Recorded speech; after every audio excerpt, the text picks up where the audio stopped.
ಎಲ್ರಿಗೂ ಬೆಳಗಿನ ಜಾವದ ವಂದನೆಗಳು. ಇವತ್ತೇನ್ ವಿಶೇಷ ಅಂದ್ರ ನಾವು ಪ್ರತಿ ಶನಿವಾರ ಕೌತುಕ ಆನ್ಲೈನ್ ಏನೇನೋ ಮಾಡ್ತಿದ್ವು. ಬಟ್ ಈ ಬಾರಿ ಸ್ವಲ್ಪ ಚೇಂಜ್ ಮಾಡೇವು. ಏನ್ ಚೇಂಜ್ ಮಾಡೇವು ಅಂದ್ರ 8ನೇ ತರಗತಿಯ ಪ್ರಥಮ ಸೆಮಿಸ್ಟರ್ನ ಸಮಾಜ ವಿಜ್ಞಾನಕ್ಕೆ ಸಂಬಂಧಪಟ್ಟಂತ ಎಲ್ಲಾ ಪಾಠಗಳನ್ನ ರಿವಿಷನ್ ಮಾಡ್ತಕ್ಕಂಥ ಒಂದು ಉತ್ತಮ ಚಟುವಟಿಕೆ ಇದು. ದಿನನಿತ್ಯ ನೋಡ್ತಕ್ಕಂಥ ಒಂದು ಟಿವಿ ಚಾನೆಲ್ಗಳಲ್ಲಿ ಒಂದು ರಿಯಾಲಿಟಿ ಶೋ ನಲ್ಲಿ ಮಾಡಿರ್ತಕ್ಕಂಥ ಒಂದು ಚಟುವಟಿಕೆ. ಅದನ್ನ ನಮ್ಮ ಶಾಲೆಯಲ್ಲಿ ಸಾಧ್ಯ ಆದಷ್ಟು ಪ್ರಯತ್ನವನ್ನ ಮಾಡಿ ಇಲ್ಲಿ ಮಾಡೋಣ. ಈಗ ಎಲ್ಲರ ಕೈಯಲ್ಲಿ ಒಂದೊಂದು ಮಿಂಚು ಪಟ್ಟಿಗಳು, ಎಲ್ಲರ ಕೈಯಲ್ಲಿ ಒಂದೊಂದು ಮಿಂಚು ಪಟ್ಟಿ ಅದಾವ. ಎಲ್ಲಾ ಪಾಠಗಳ ಹೆಸರುಗಳನ್ನು ಬರೆದೆವು. ಇತಿಹಾಸದ ಮೊದಲನೇ ಸೆಮಿಸ್ಟರ್ನ ಪಾಠಗಳನ್ನು ಬರೆದೆವು. ಜೈನ ಮತ್ತು ಬೌದ್ಧ ಧರ್ಮಗಳು, ವಾಯುಗಳು, ಸನಾತನ ಧರ್ಮ, ಶಿಲಾಗಳು, ನಾಗರಿಕತೆಗಳು, ಭರತ ವರ್ಷ, ಆಧಾರಗಳು, ರಾಜ್ಯಶಾಸ್ತ್ರ, ಹಿಂಗೆಲ್ಲಾ ಪಾಠಗಳನ್ನು ಬರೆದೆವು. ಇಲ್ಲಿ ಒಬ್ಬ ವಿದ್ಯಾರ್ಥಿ ನಿಂತಿದ್ದಾನೆ. ಇವನ ಹೆಸರು ವಿಶ್ವನಾಥ್ ಕೋರಿ. ಇವ ಈ ಮಿಂಚು ಪಟ್ಟಿಗಳಲ್ಲಿ ಬರೆದಿರ್ತಕ್ಕಂಥ ಪಾಠದ ಹೆಸರನ್ನ ಹೇಳ್ತಾನೆ. ಹೇಳಿದ ತಕ್ಷಣ ನಿಮ್ ಕೈಯಲ್ಲಿ ಮೈಕ್ ಬರ್ತಾ ಆ ಮೈಕ್ ತಗೊಂಡು ನೀವು ರಚನೆ ಮಾಡಿರ್ತಕ್ಕಂಥ ಪಾಠಕ್ಕೆ ಸಂಬಂಧಪಟ್ಟ ಪ್ರಶ್ನೆಯನ್ನ ನೀವು ಉತ್ತರವನ್ನು ಹೇಳಿದ ಅಂದ್ರ 5 ಅಂಕಗಳನ್ನ ನಾವು ಇಲ್ಲಿ ಬೋರ್ಡ್ ಮೇಲೆ ನೋಂದಾಯಿಸ್ತೇವೆ. ಸರಿನಾ? ಓಕೆ, ಎಲ್ರಿಗೂ ಒಳ್ಳೆಯದಾಗಲಿ. ಜೊತೆಗೆ ಸ್ಪರ್ಧೆಯಲ್ಲಿ ಭಾಗವಹಿಸಿರುವ ಎಲ್ಲ ಮಕ್ಕಳಿಗೂ ಕೂಡ ತುಂಬಾ ಹೃದಯದ ಸ್ವಾಗತವನ್ನು ಕೋರ್ತಾ ಇದ್ದೇನೆ.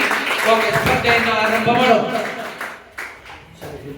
ಭರತ ವರ್ಷ ಪಾಠಕ್ಕೆ ಸಂಬಂಧಪಟ್ಟಂತ ಪ್ರಶ್ನೆ. ಭರತ ವರ್ಷ ಯಾರಿದೆ ನೋಡ್ರಿ. ಭಾರತದ ಅನೇಕ ಹೆಸರುಗಳು ಯಾವ್ಯಾವು? ಭರತ ವರ್ಷ, ಭರತಖಂಡ, ಸಿಂಧು ದ್ವೀಪ, ಅಖಂಡ ಭಾರತ, ಬೃಹತ್ ಭಾರತ. ಭೂಮಿ ನಮ್ಮ ಜೀವಂತ ಗ್ರಹ. ಭೂಮಿ ನಮ್ಮ ಜೀವಂತ ಗ್ರಹ. ವೇಟ್ ಮಾಡಿ ಮೈಕ್ ಕೊಡು. ಭೂಮಿಯ ಒಟ್ಟು ಭೌಗೋಳಿಕ ಕ್ಷೇತ್ರ ಎಷ್ಟು? ಭೂಮಿಯ ಒಟ್ಟು 5510 ಚದರ ಕಿಲೋಮೀಟರ್. ಇನ್ನೊಮ್ಮೆ ರಿಪೀಟ್ ಮಾಡಿ. 510 ದಶಲಕ್ಷ ಚದರ ಕಿಲೋಮೀಟರ್. ಓಕೆ. ಆಧಾರಗಳು ಪಾಠಕ್ಕೆ ಸಂಬಂಧಪಟ್ಟಂತೆ ಚೀಟಿ ತೋರ್ತೀನಿ.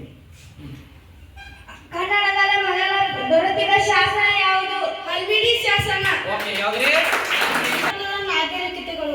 ವೇಟ್ ಮಾಡಿ. ಪ್ರಾಚೀನ ಭಾರತದ ನಾಗರಿಕತೆಗಳು. ಮೈಕ್ ಕೊಡು.